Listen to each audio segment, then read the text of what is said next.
زما عزتمند مشرانو 13 جمعه مونږه د نبی له صلوات و سلام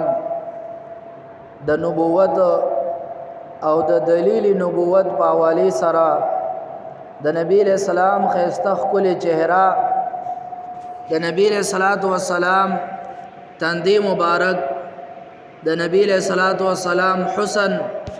د نبی له صلوات و سلام رخسار مبارک دا د نبوت دلیل له پدې باندې یو څو خبرې ذکر کړې وي نن د نبی له صلوات و سلام د لاس مبارک دا غیب حواله سره چې دا نبی له صلوات و سلام لاس مبارک دا د نبی له صلوات و سلام د نبوت دلیل له دا غیب حواله سره بستازو په خدمت کې یو څو خبرې پیش کوم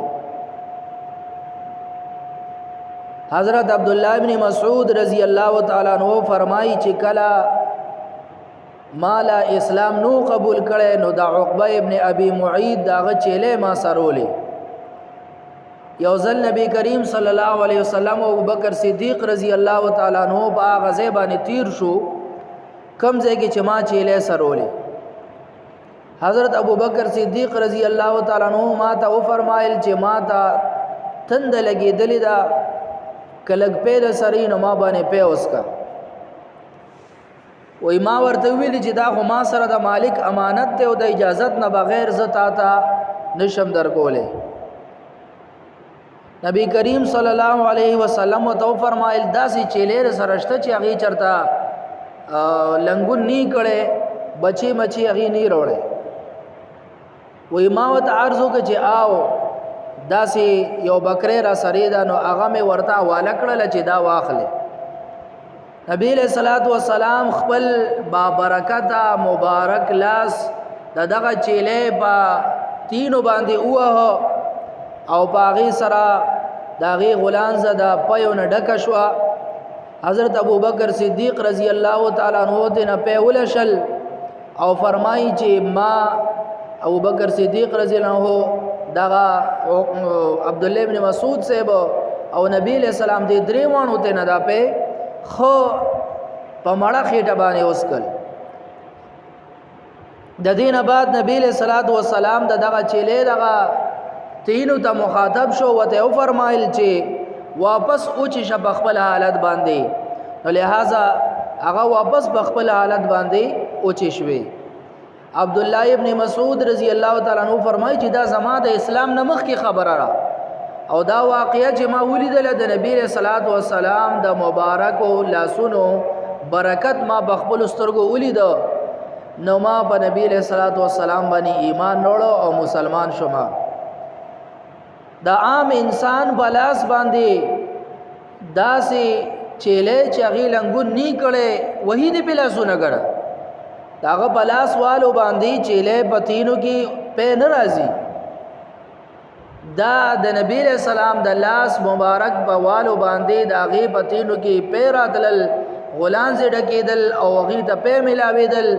دا دلیل د دې خبره چې دا د پیغمبر لاس ته د عام انسان لاس نه لري دوی مواقعا نبی کریم صلی الله علیه وسلم چې کله د مدینه منوره هجرت اراده وکړه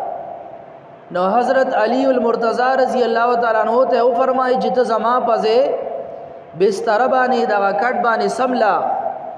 او خو په اطمینان اوسې که دشمن ته هیڅ قسمه تکلیف نشي در رسوله حضرت علی المرتضی رضی الله تعالی عنہ د نبی له صلوات و سلام دغه کور په منځ کې پکټ کې تشریف آرام فرما شو بستر باندې سملاست غیر چاپیرا کافران د مکی مشرکان ولاړ دي د نبی له سلام د کور نه محاصره کړی دا ګیره ته اچولې دا دن کور ته ورتلې نشي زکه چې دا هغه وخت دا خبر ډیره بد غنل کېدله چې را د کور والو اجازه نه بغیر دی او انسان د چا کور ته وردن نشي لہذا غي بهر ولاړو دن نه وردل نبی له صلوات و سلام د کور نه بار ته وته په دغه وخت کې ابو جهل دغه محاصرین چې کوم مرګري ورسره کافران هغه ته ویلې چې تاسو ته محمد صلی الله علیه وسلم وایي چې که تاسو به ما ایمان وروړئ نو تاسو به د عربو د عجمو مالکان شئ، د مرګ نه پس به دوباره ژوندي کېږئ او تاسو ته به باغونه میلاویږي، او که ایمان هم رونړه نو مړه به شئ او د مرګ نه پس به بیا ژوندي کېږئ او جهنم خشاک به درنه جوړیږي. نبی علیہ الصلوۃ والسلام چې د ابو جهل خبره وریده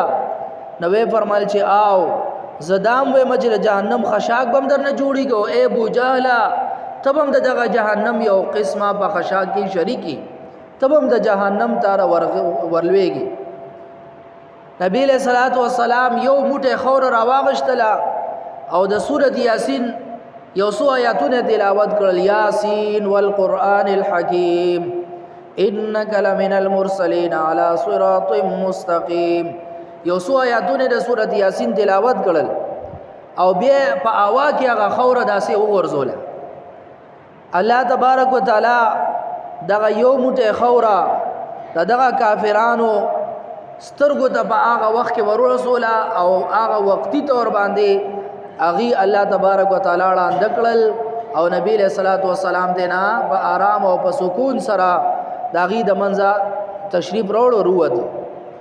عام انسان دی یو موټه خوره نه چې پورا بلچا او پورا ټاټکی دی راوالي، پورا باټي دی راوالي او دا داسې لري ولي او بیا د کافرانو سترګو ته خو دی ورسي. دا د عام انسان خبره نه ده.